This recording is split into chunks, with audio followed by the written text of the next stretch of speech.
A 5-year-old boy vanishes without a trace in broad daylight at a shopping mall. 13 years later, his mother receives a midnight phone call that leaves her paralyzed. "Mom, I think I'm Benjamin." It was a sweltering June afternoon in 1998 when 5-year-old Benjamin Walker entered the Garden Mall in Ohio with his mother. Laura held her son's hand as they walked through the main concourse, letting go only when they approached the electronics section on the ground floor. She left him at the free play area where an Atari 2600 game console was set up for demo play, while she took a few steps over to the checkout counter to buy an electrical plug. 3 minutes later, Benjamin was gone. No one saw him leave. No one saw anyone take him. There was no scream, no signs of a struggle, no strange sounds. The boy had simply vanished in broad daylight, inside a brightly lit, crowded shopping mall. When Laura returned to the game console, she assumed her son was still engrossed in a game that hadn't finished. But the screen was still on, and no one was standing near it. The other kids had wandered off. Only a few adults were chatting at the far end of the department. She glanced around, rising onto her toes, calling softly at first, then louder. "Ben, where are you?" No answer. At first, she walked around the area, thinking he might be playing hide-and-seek or had ducked into a corner like kids often do.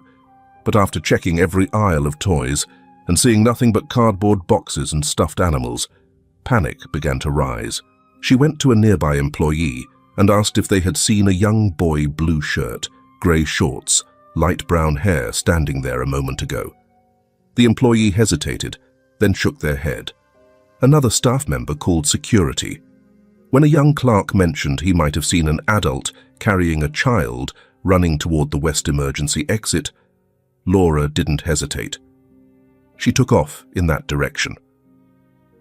The steel door to the exit was slightly ajar, hot, dry sunlight pouring through. She stepped outside, scanning the parking lot, but all she saw was silent, still vehicles. Nothing suspicious. No engines running, no one hurrying away. Security rewound the surveillance footage. They played it back repeatedly, but found nothing unusual. Stranger still, the camera positioned near the play area, the one that should have captured Benjamin's exit, had been out of order since the day before. The technician hadn't gotten around to fixing it yet. A coincidence no one could explain. Or perhaps didn't want to.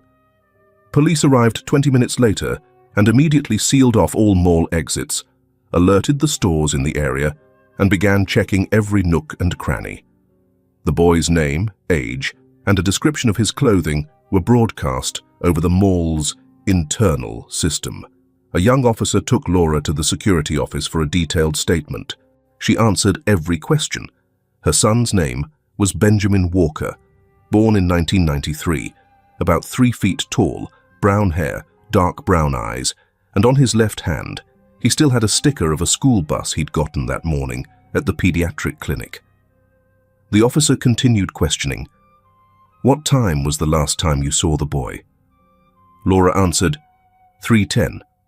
He wrote it down, then asked, "Was there anyone suspicious around? Anyone who might have been watching you two?" She shook her head. Everything had seemed completely normal. The security guard reminded Laura she shouldn't have left a young child alone, but said nothing more when he noticed her hands beginning to tremble and her face draining of color. Another employee brought her a glass of cold water and placed it in front of her, but she didn't touch it. Michael, Laura's ex-husband, arrived a little before 4. When he came in, Laura was sitting with her head down, staring at the tiled floor. She didn't speak, and he didn't ask anything. Michael simply placed a hand on her shoulder and sat beside her in silence. A police officer, recognizing them as the boys' parents, approached and informed them that patrol units had been deployed around Garden Mall and that the parking area was being carefully checked, vehicle by vehicle. The sun began to set. The mall continued to operate as usual. Families kept shopping. Other children still laughed and played. No one outside the security zone had any idea that a child had just vanished in the time it takes to pay for a purchase. Laura returned home a little after 7 p.m., alone. The apartment was quiet. She turned on the light in Benjamin's room, stepped inside, and sat on her son's bed. The dinosaur print pillow was still slightly indented in the center, as if he'd just been lying there that afternoon. On the desk was a tray of unfinished toys. A small plastic car flipped on its back. Laura picked up the stuffed cat, Muffin, from the floor and held it tightly against her chest. There were no tears, only emptiness and the steady hum of the ceiling fan overhead.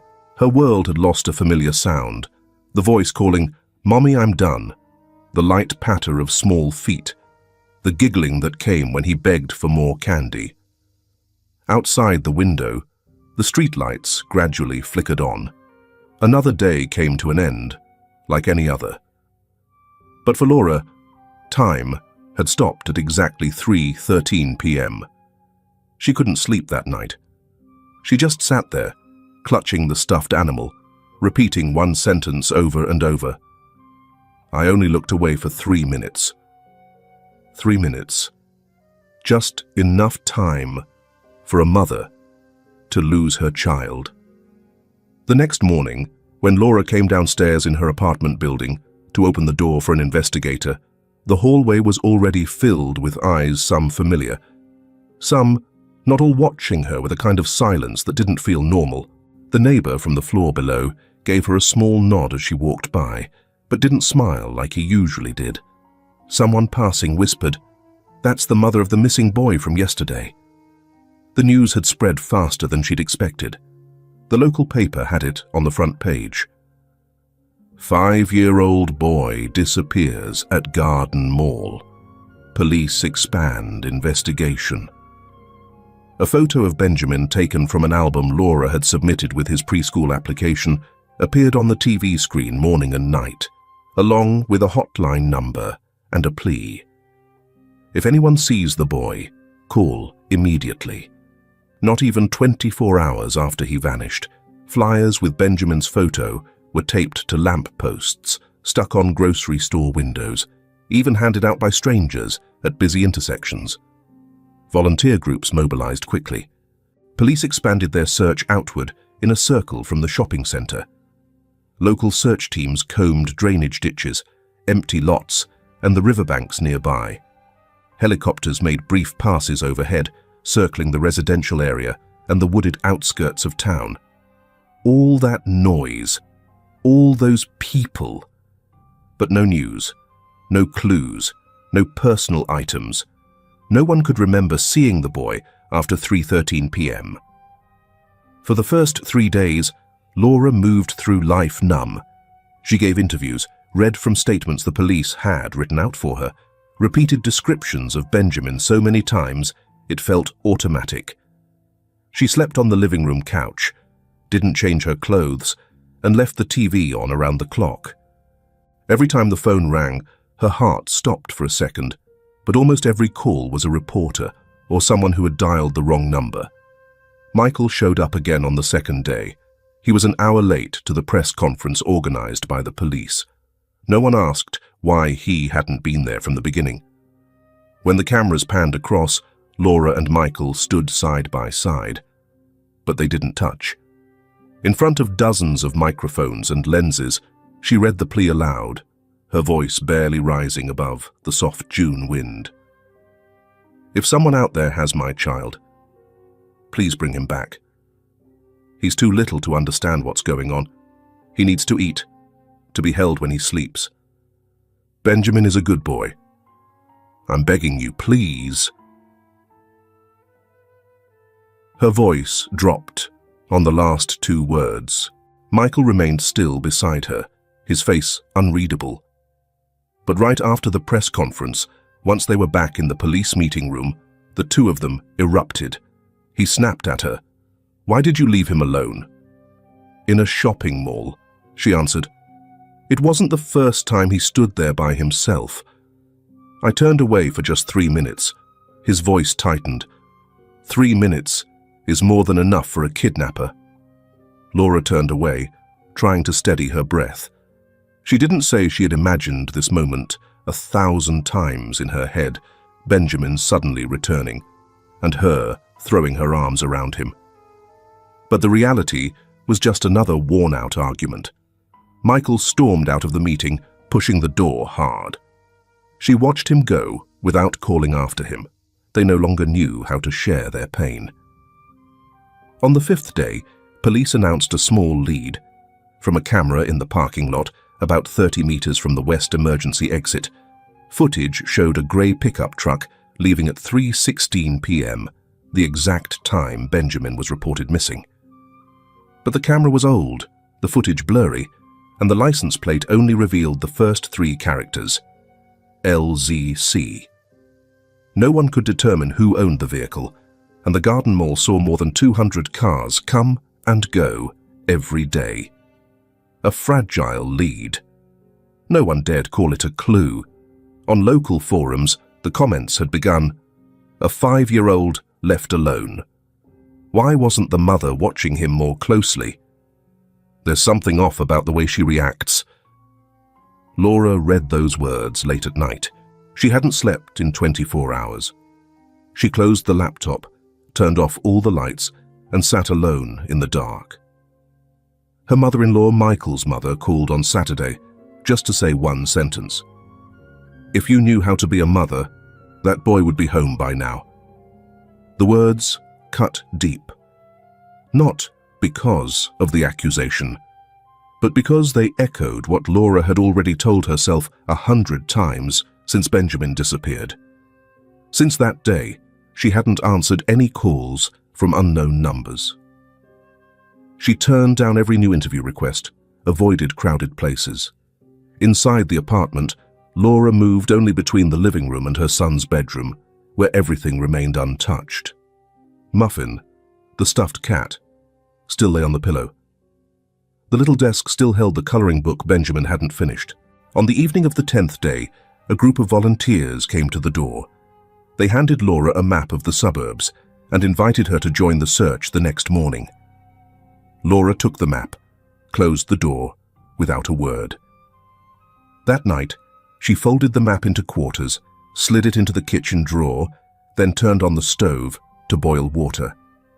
In that brief moment, between the low bubbling and the soft yellow light, Laura looked toward the kitchen wall, where a picture Benjamin had drawn 2 months earlier still hung. Below, the stick figures in wobbly handwriting, it said, "Mom is a superhero." She broke down, crying, no sound, no witness. Only the hiss of water spilling from the kettle and the sharp sting that wouldn't leave her eyes. As the days passed, time no longer brought hope, only silence, exhaustion, and one unrelenting question. Where had Benjamin gone? A year after Benjamin disappeared, Laura was still living in the same old apartment on the corner of 42nd Street. The neighborhood had changed, some families had moved away, a few stores had shut down. Even the police officer who once handled her son's case had been reassigned to another district, but Laura remained, along with Benjamin's small bed and the faint scent of baby powder still clinging to his thin blanket. She worked the night shift at a print shop from 9 p.m. until nearly dawn. The job was monotonous, but it spared her from having to make small talk or endure the hollow condolences, the pitying looks, or worse, the doubtful ones from people she used to know. In the mornings, before heading home, she'd stop by the little coffee stand at the mouth of the alley, buy a cup of black coffee with no sugar, then walk another 15 minutes to stand once more in front of the Garden Mall, the last known place her son had been seen. No one paused at the Garden Mall anymore to remember what had happened there. The old flyers were long gone.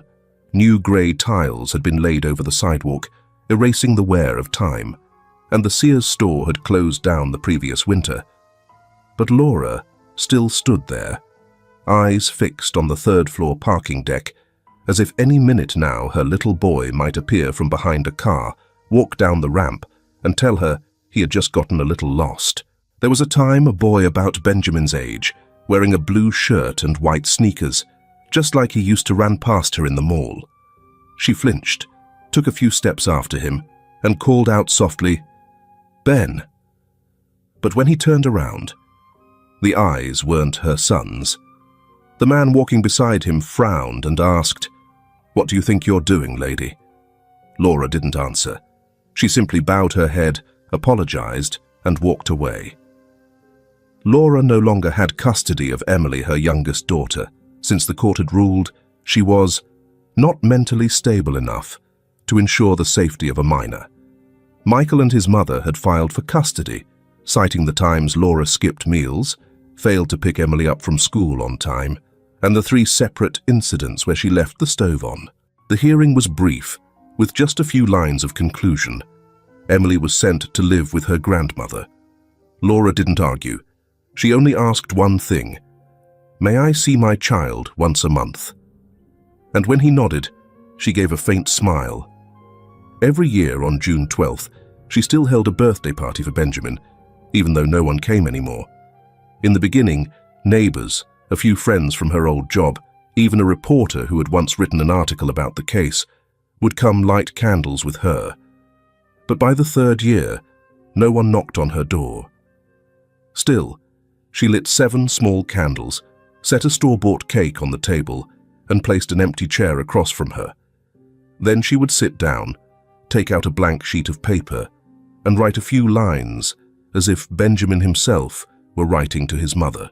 The handwriting was messy, with deliberate misspellings, and the letters leaned awkwardly, just like when he was first learning to write. In the letter, Benjamin would say he was living somewhere far away, a place with a lake and ducks, that he still missed her, missed the smell of her soap and the noodles she cooked in the evenings. Every time she finished writing, she read it over again, as if it were the first time she'd received news from her son.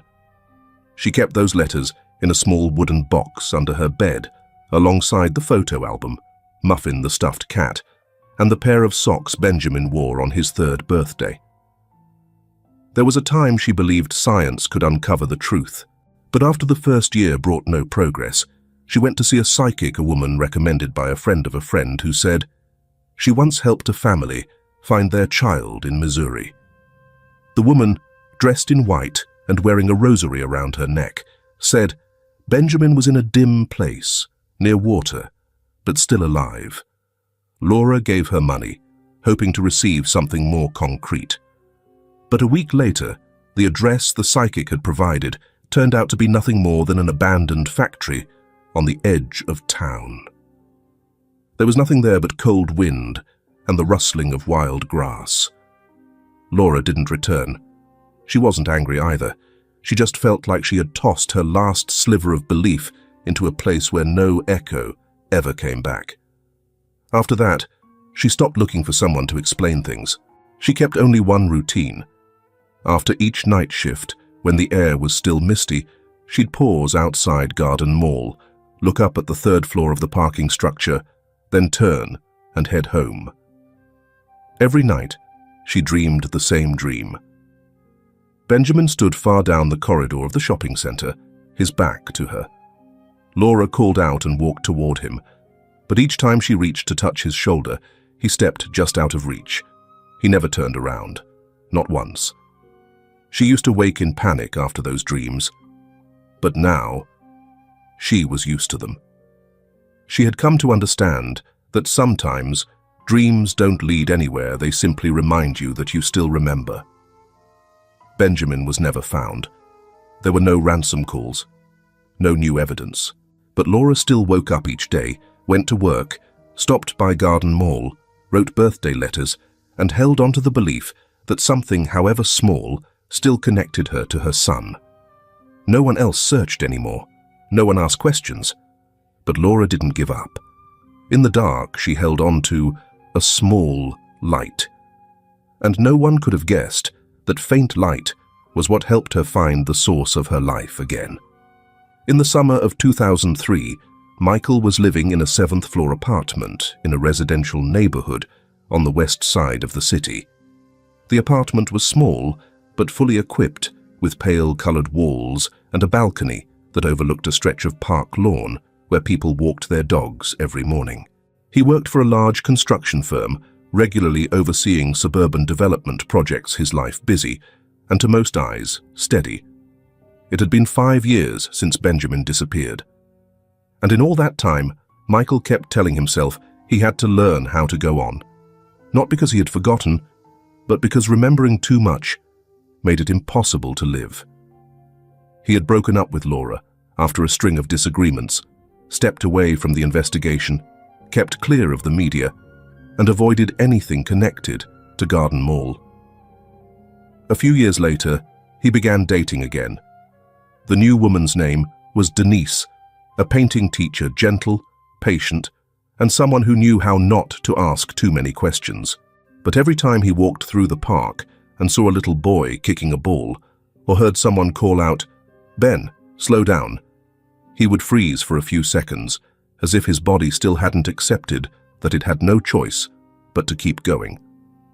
That morning, in the construction site's office mailbox, tucked among salary envelopes, supply invoices, and inspection notices, was a small, pale yellow envelope with no sender's name. No recipient address, just Michael, scribbled across the middle in black marker. He opened it while standing near the photocopier. Inside was a torn piece of notebook paper with a single line written in blue ink. "Dad, do you know I miss you?" No signature, nothing else, just one sentence, brief and haunting. Michael's first reaction was anger. He thought someone was playing a prank. It had happened before a few people had sent doctored photos, recordings faked to sound like a child's voice. The police had ruled them all as sick jokes. He crumpled the scrap of paper in his hand, ready to toss it into the trash can next to his desk. But just as his fingers were about to let go, something about the handwriting caught his eye. It didn't look like the old pranks. The handwriting was uneven, poorly aligned. The word "Dad" had first been written as "Dad", then scratched out and rewritten in uppercase letters. Most striking of all, the letter B in "Dad" was written backward. The loop curved on the left instead of the right, and the crossbar was off-center and low. He froze. A backward B, Benjamin had written it exactly like that when he first tried to spell his name. Michael remembered it clearly. That day, Benjamin had grabbed a red marker, pursed his lips in concentration, and scrawled out "B-E-N" before proudly handing it to his father. Michael had laughed and told him to try again, but he'd kept the paper anyway, tucking it into a family file box. That afternoon, Michael came home early and went straight for the box stuffed with old things: ultrasound pictures, hospital bills, Christmas cards from when Benjamin was 2, and stacks of his old doodles. Among them was a wrinkled A4 sheet with the name Ben scrawled across it, the B written backward, just like in the note he had received. His hands trembled slightly. He laid both sheets side by side on the desk, compared every stroke. He couldn't be absolutely sure, but the memory ran too deep for him to ignore the resemblance. That night, Michael skipped dinner. He slid the note into a plastic sleeve and tucked it under his pillow, as if doing so might somehow keep a piece of the truth from slipping away. He didn't tell Denise. She still believed he had let go of the past. But inside Michael's mind, the things he had buried were beginning to stir again. If this was a prank, then why that handwriting? If Benjamin had written it, then why now? Why send it to his workplace? And why say, "I miss you, Dad," instead of, "Where are you?" The question led to a different train of thought. If the boy was still alive, then who was raising him? And who was close enough to know where Michael worked to write like Benjamin and to send the letter just when Michael had started to believe he was okay? There were no answers, but Michael understood this was not something he could ignore. The next morning, he made 3 photocopies of the letter. He locked one in his personal safe, took another to his former lawyer's office to get the receipt date certified, and hid the third behind a picture frame in his bedroom. Not because he feared losing it, but because, for the first time in 5 years, he wasn't sure he understood everything as well as he thought he did. Since receiving the anonymous letter, Michael hadn't seen the world around him the same way. He still showed up to work on time, still had lunch with his co-workers, still went on weekend dates with Denise. But in his mind, a different system had taken over. No meetings, no projects, just a string of unanswered questions. If the letter was real, Benjamin was still alive. But if it wasn't just a cruel prank, then who would know how to write the letter B backward, exactly the way the boy used to write it 5 years ago? Michael couldn't go public with the letter. He had seen firsthand how the media pounced on any lead like a starving animal. Then, when things didn't pan out, they left the people involved stranded in the wake of careless headlines. He wasn't going to let that happen again. Not with Laura. He wasn't sure she could survive another heartbreak. Instead, he started quietly digging. The first step was to retrace old clues, the security footage from the Garden Mall parking lot, where a grey pickup truck was seen leaving around the same time Benjamin disappeared. Back then, the police report noted an unclear license plate, possibly LZC or LZG, but no exact match was found because the footage was too blurry. Michael remembered an old friend, Daniel, who worked as a technician in the Traffic Camera Storage and Retrieval Division at the Ohio Department of Transportation. He reached out to Daniel, claiming personal curiosity about an old case involving someone he used to know, and asked for help reviewing footage from the parking gate system on June 12, 1998. Daniel replied 3 days later, "I found the video, but yeah, the quality's bad. The plate shows the first 2 characters clearly LZ. The last one could be a C, G, or even an O if there's glare from the light. Nothing certain, but it's a Ford pickup, model year, somewhere between 1990 and 1993. There wasn't much information, but Michael took a screenshot, printed 2 copies, and pinned them to the corkboard in his room.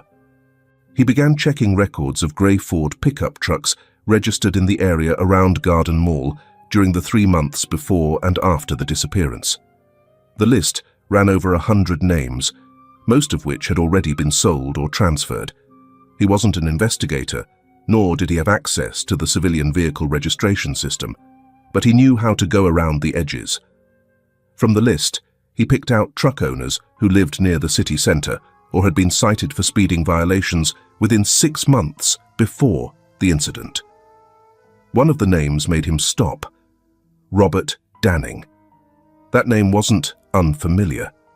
Robert had been a business partner of Michael's back in 1996 to 1997, supplying construction materials for a joint venture project.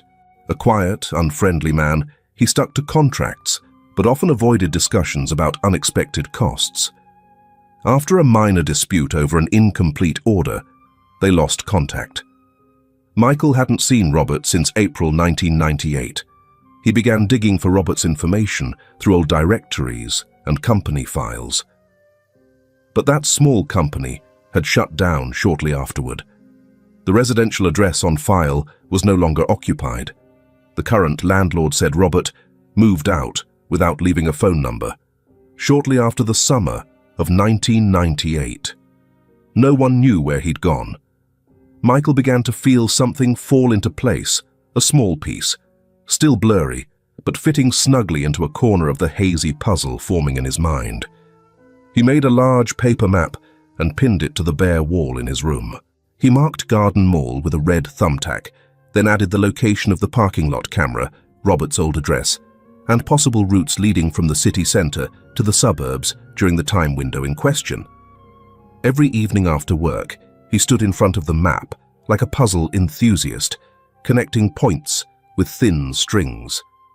One day, he heard from an old acquaintance who worked in judicial support services that a family near the state border had once taken in a child with no documentation, a boy named Ben, born around the early 1990s.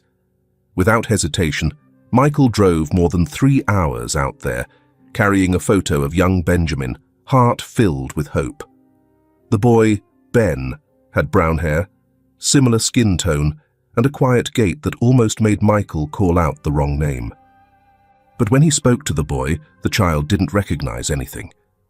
The family raising him confirmed they had adopted him from a legal agency, with paperwork dating back to 1992, before Benjamin was even born. Michael didn't blame them. He thanked them and left, feeling a small weight lifted from his chest, but also as if he'd just burned another shred of hope into the void. On the drive back, he pulled over at a rest stop and sat in the car for a long time. He didn't turn on the lights, didn't switch on the radio. In his mind, one line from the letter kept echoing. "Do you know I miss you, Dad?" He took the letter from his wallet, now laminated, and placed it on the steering wheel, staring at it for a long time. Beneath the faint streetlight, the childlike handwriting was still the same, uneven, off the lines, and the letter B written backward like a secret symbol only 2 people in the world had ever understood. Hope still remained fragile as a thread, but it was enough to keep Michael going. He didn't call Laura, didn't tell anyone, because if he was wrong, he'd rather be the one to bear it alone than let her fall apart again. In March 2006, after nearly 3 years of painstakingly piecing together scraps of data, Michael pulled up at the entrance to Elmbrook, a town that didn't appear on any tourist map. The population barely topped 3,000. There was an old supermarket, a gas station, and a small general store next to the church. According to old financial records Michael had uncovered, this was where Robert Danning had once owned a house, purchased in the spring of 1998, and sold again that August, just weeks after Benjamin went missing. The records noted simply, "Urgent sale, relocating for personal reasons."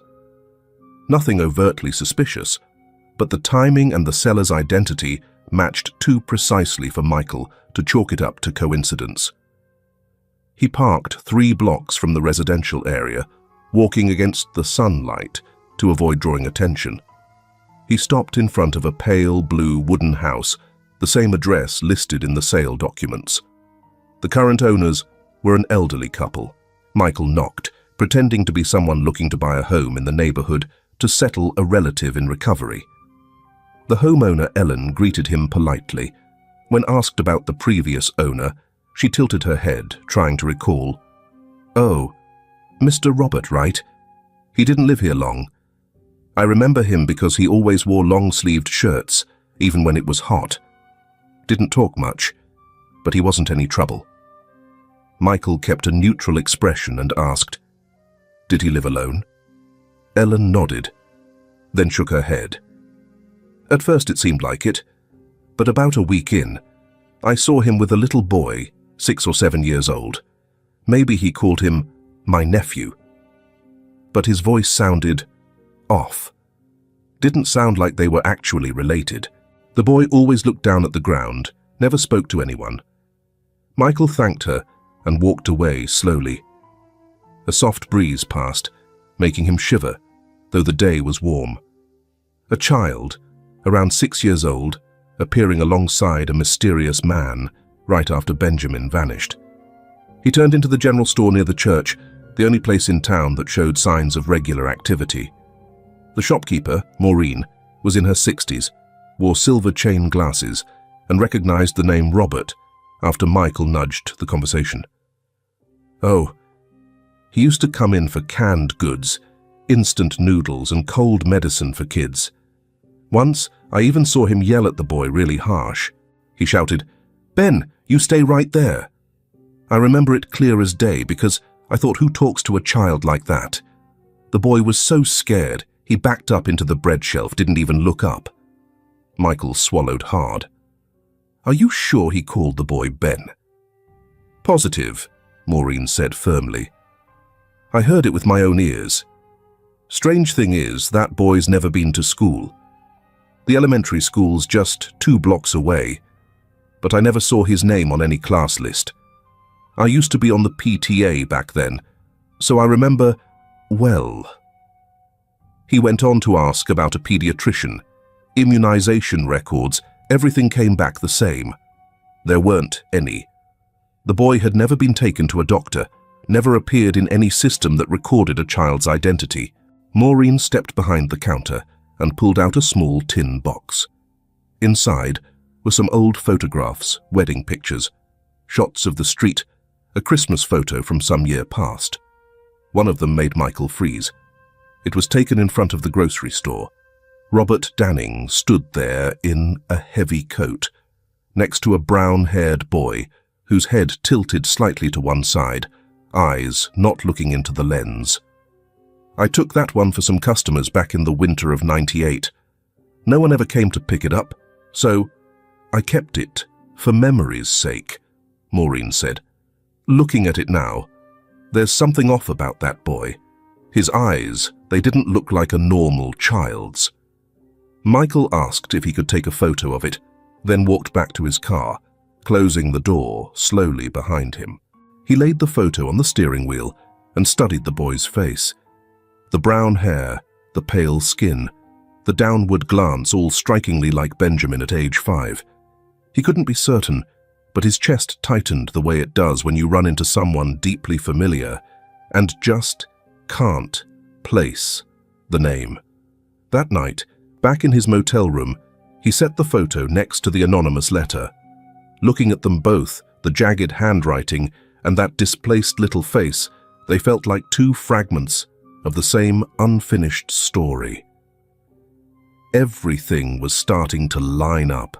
The pickup truck leaving Garden Mall, Robert Danning vanishing from his old address, a boy named Ben showing up in a quiet town, only to disappear again without a trace. Michael had no proof, no authority to interrogate or search, but he knew with more than just a slim chance that the man hadn't just moved. He'd taken Michael's son with him. The fear wasn't that he was wrong, it was that, if he was right, then what kind of life had Benjamin been living all that time? ChatGPT, Janoi. Fall of Nam, Hai Kong Mot Mot, Apartment Bon Moi Hai. Laura's place hadn't changed a bit. The drawing Benjamin made when he was 5 still hung in the kitchen. The hallway rug was still frayed at the edge. Every evening, Laura came home after her shift at the laundromat, made herself a cup of tea, and sat in the old chair by the window, staring down at the quiet street. It had been 13 years since the disappearance, and 7. Since the last time she spoke to Michael, a conversation that wasn't long, wasn't angry either, just cold and final, like a door closing without needing to be locked. She no longer celebrated Benjamin's birthday. She didn't write letters anymore either. All the rituals that once made her feel like he might still be out there had turned hollow. Faith, even a shred of it, couldn't stand up to the slow erosion of time. That night, it rained. The wind lashed hard against the window frame, each gust punctuated by distant thunder. Laura pulled the blanket over her shoulders, turned off the living room light, and left just a small candle burning on the table. She was used to nights like this, quiet enough to hear the wind seeping through the cracks in the door. Close to midnight, the landline rang. The sound cut through the rain, sharp and cold. She flinched, eyes flicking to the clock. 11:46 p.m. Laura hesitated for a second, then stood up and picked up the receiver. "Hello?" A pause. Then a boy's voice, hoarse, shaky, barely more than a whisper, as if afraid of itself. "Mum, your name is Laura, right?" She gripped the receiver tighter. "Yes. Who is this?" A breath on the other end. I think... I'm Benjamin." There was no thunder then, but the world seemed to stop. The candle in front of Laura flickered, its flame tilting to one side. "What?" Her voice was so soft it was almost inaudible. "I don't remember everything, but there are dreams. A birthday candle shaped like a robot. a stuffed cat named Muffin, and a woman who always said, "Ben, get your coat, sweetie." Every morning, Laura sat down, her hands trembling. The receiver slipped from her shoulder, and she caught it just in time. "My leg. There's a small scar from falling down the stairs when I was 3. The voice on the other end continued, almost breaking. "Is that true, Mom?" Laura couldn't answer right away. Tears streamed down her cheeks, but she didn't make a sound. She didn't dare believe it yet. She couldn't deny it either. Is it really you?" Silence. Then, "I'm not sure, but I want to believe it is. My name is Benjamin." Laura steadied herself and asked for more details. He said he was in a small town, a few states away from Ohio, that the man who raised him always claimed to be his uncle, but they didn't look alike, that ever since he learned to read, he'd wondered why his documents had been altered, his birth date scratched out, and that in the past few months, while the man was away more often, he started searching and found an old newspaper article with a photo of him or a child who looked just like him with the name Benjamin Walsh.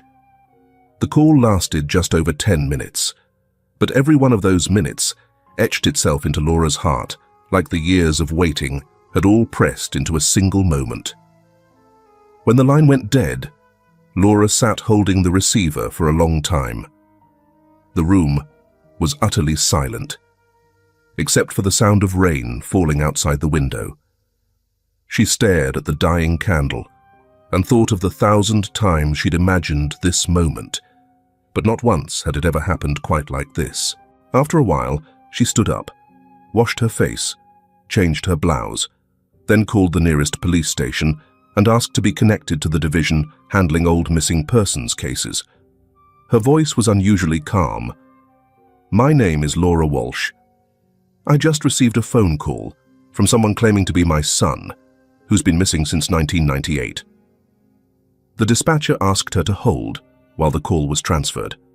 Laura listened to the clicking of the line, then the rain again.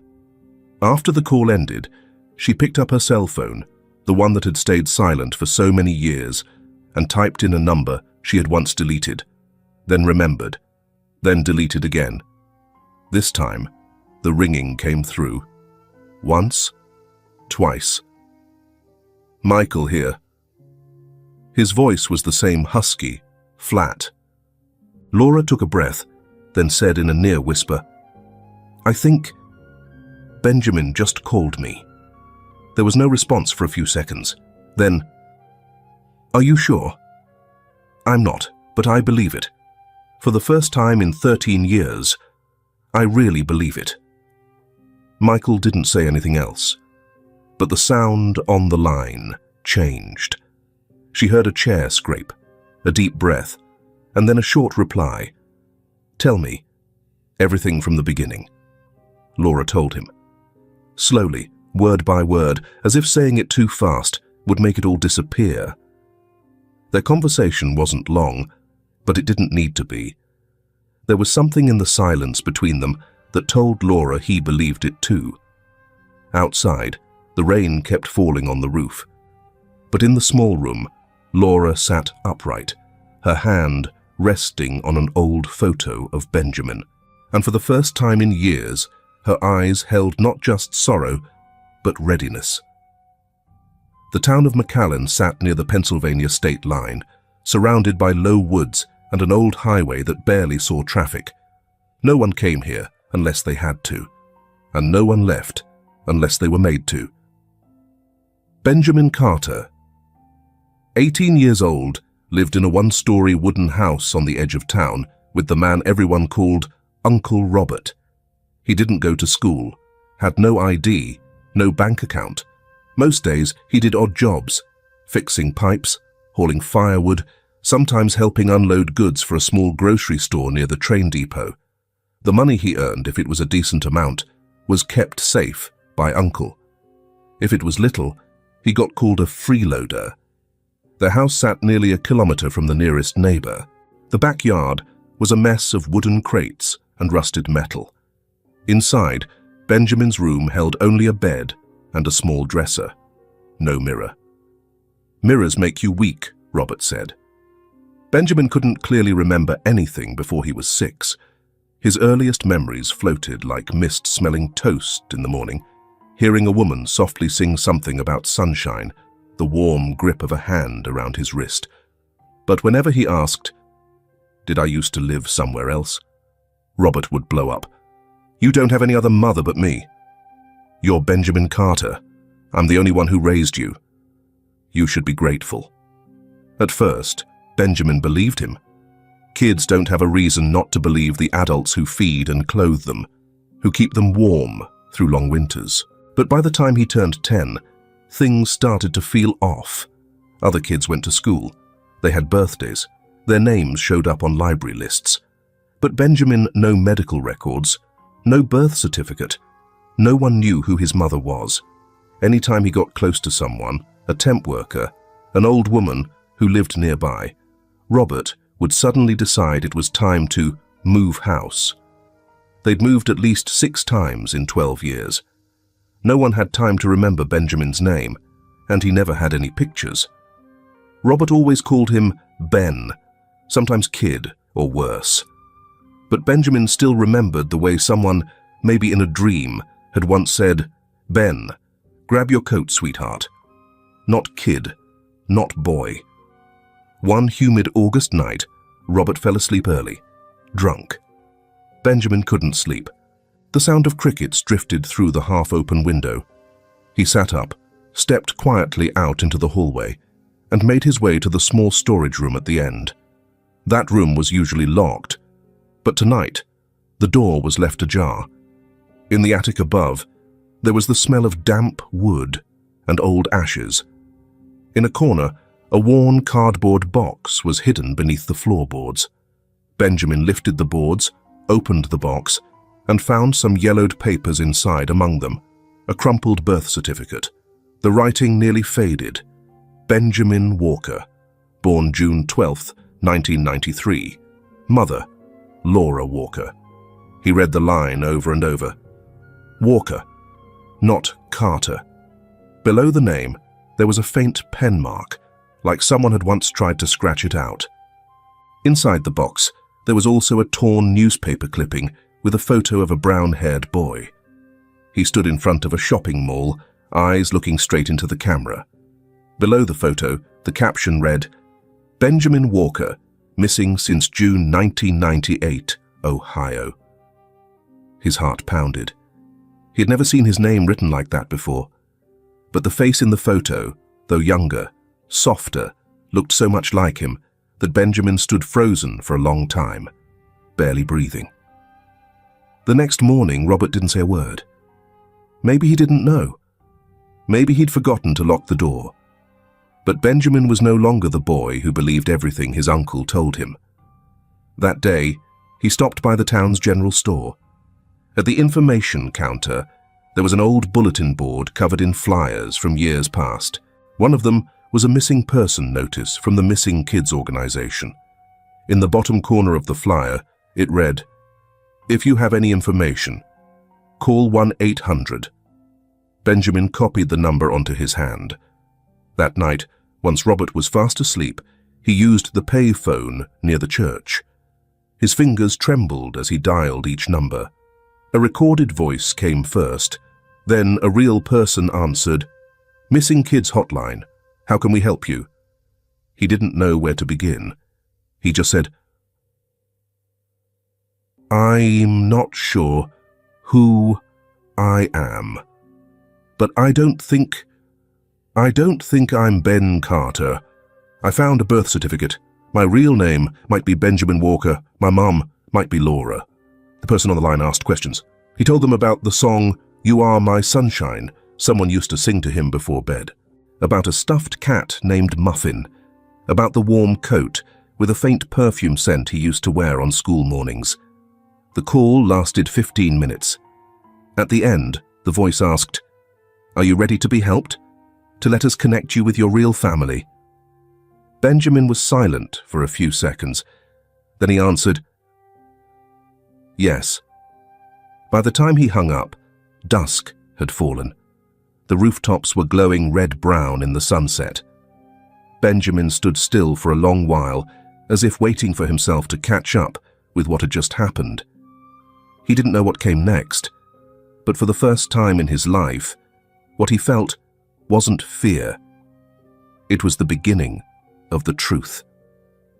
A day after Laura's call, Michael boarded a plane to Pennsylvania. The trip was unannounced and without delay. Federal agents had stepped in after receiving a tip from the missing kids hotline. A team of senior investigators began coordinating with local police. And for the first time in years, all the pieces once scattered, once meaningless, started aligning on their own. Laura arrived half a day after Michael. They met at the county sheriff's office. No one said much.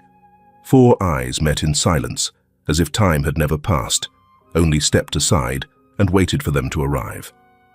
Benjamin was being held in a separate area, with a counselor on standby. He didn't fully understand what was happening, only that the door he had just opened seemed to be leading him somewhere familiar, though he couldn't name it. Michael was the first to enter. He didn't introduce himself, didn't give a name, just sat across from the boy, hands clasped, eyes calm but focused. Like a stranger meeting another stranger, but carrying an entire lifetime with him.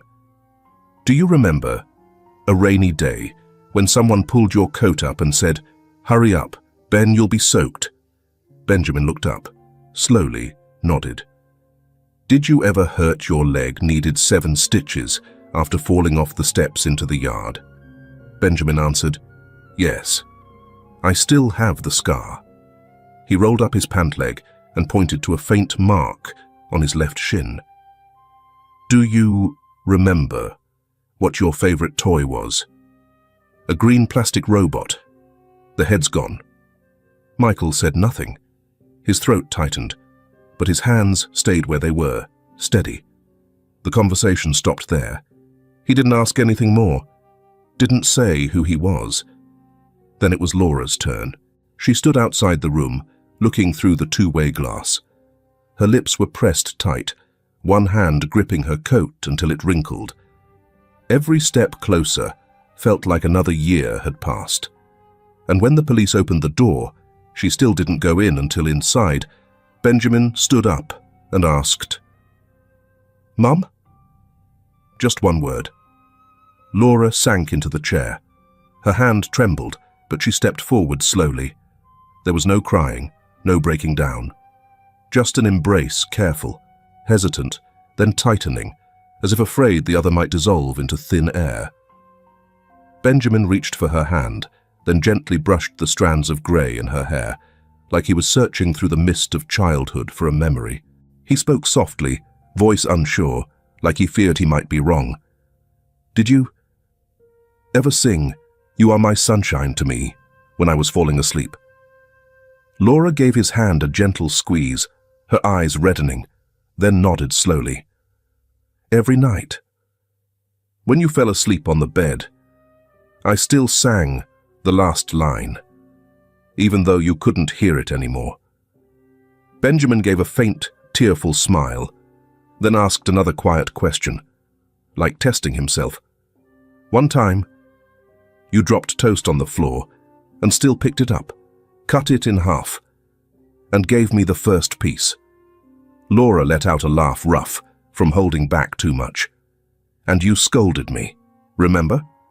Dirt's not a seasoning, Mum. Benjamin gave a small nod. The haze in his eyes was gone. All the doubts seemed to find their answer not in a file, not in test results, but in the tiny scraps of everyday life things only a mother would remember, without a single mistake.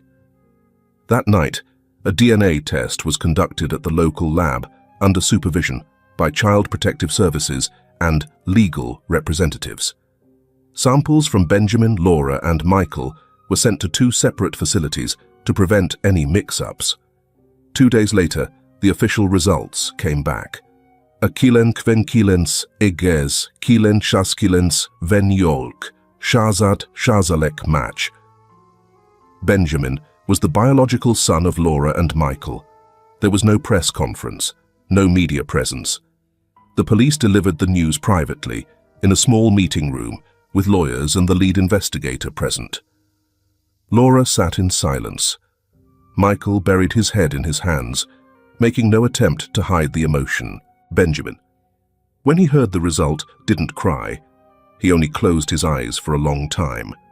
Then asked, "So, who am I really?"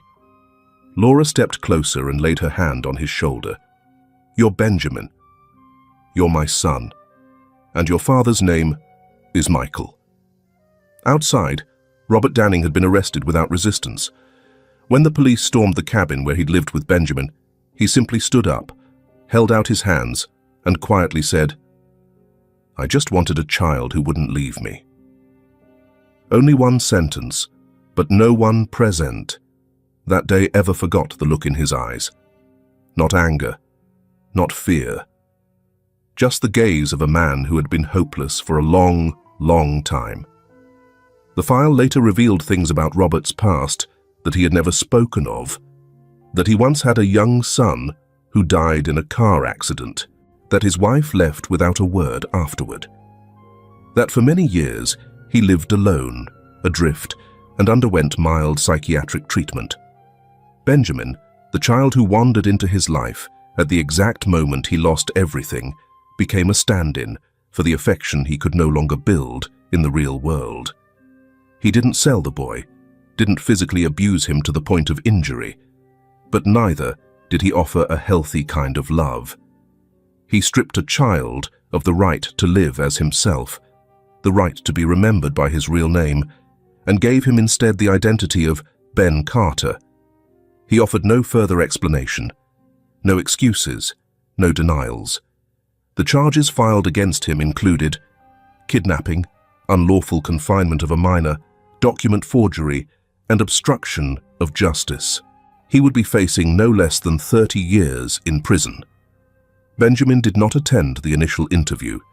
He stayed with Laura at a roadside inn near the lake, where they sat together for a long time without speaking.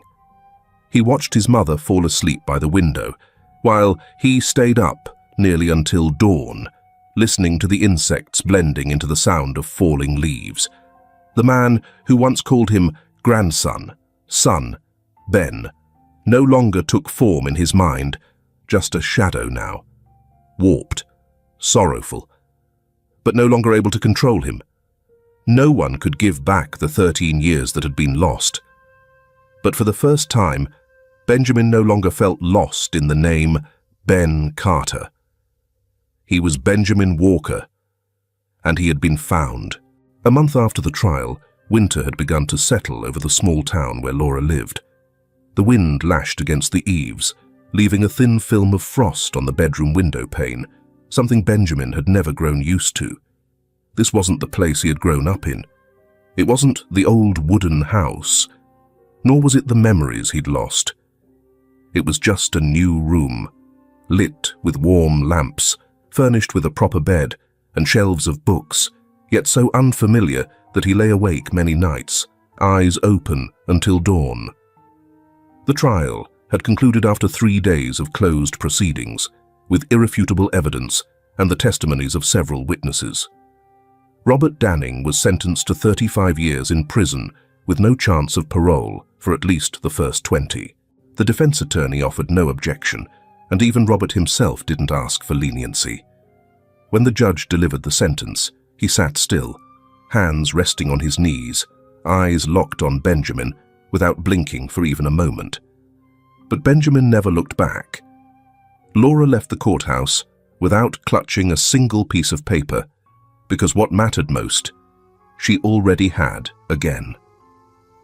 As for Michael, he lingered briefly at the courthouse steps, watching his son walk past him, then quietly followed behind like a father who doesn't need noise to prove he's present. Laura saw it, not through words, but in the way Benjamin still walked slowly down the hallway, the way he opened the cupboard without really needing anything, and how he sometimes glanced over his shoulder as if half expecting the shadow of someone long used to yelling at him.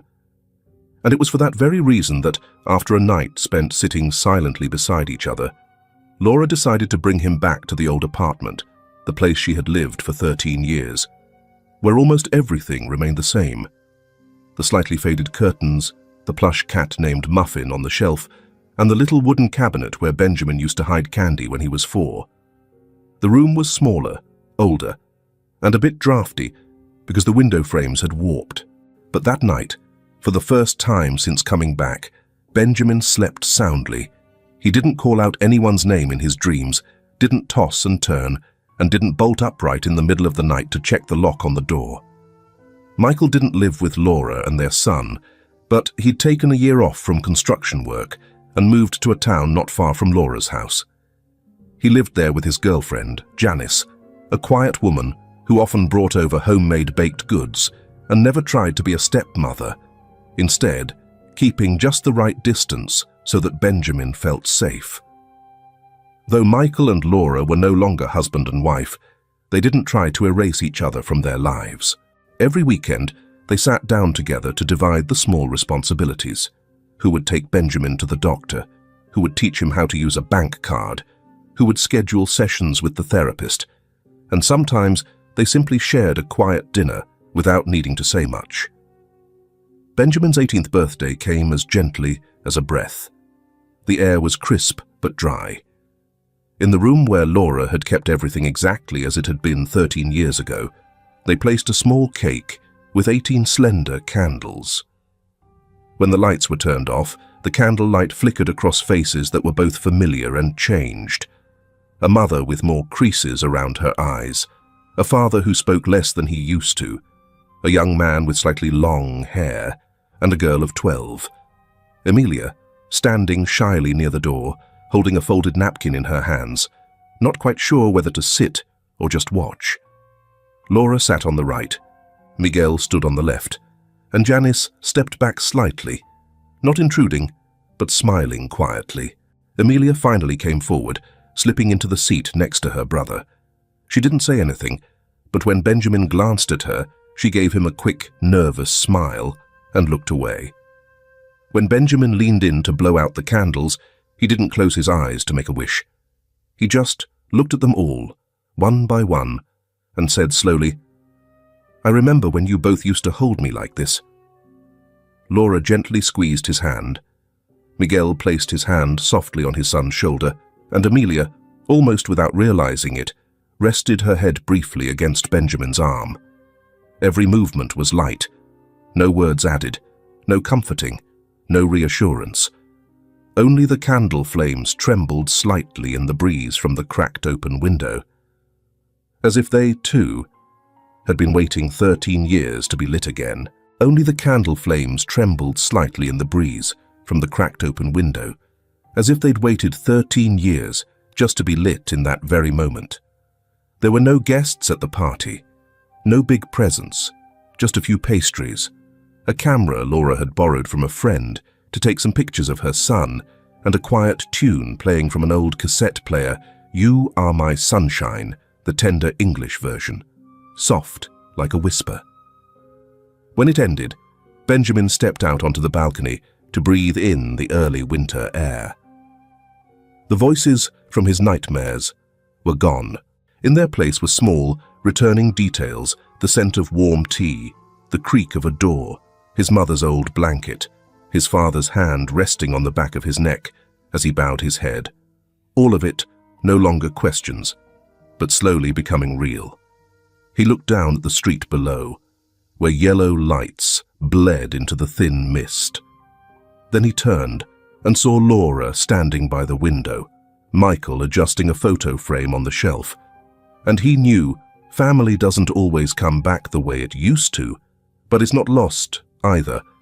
It just takes more time to find its way again, little by little, through silence, through forgiveness, and through candles that had never truly gone out. Benjamin's story isn't just a journey to find a stolen child. It's also a journey to rediscover trust, family, and the things we once believed were lost forever. Even after 13 years in the dark, the small flame inside his mother, Laura, never went out. It burned quietly with hope, with persistence, and with an unconditional love that never faded. What would you do if one day the person you loved most vanished without a trace? Would you have the strength to wait in silence for 13 years, like Laura did? If you have a child, a parent, or someone close to you, don't wait until they're gone to realize how much they mean.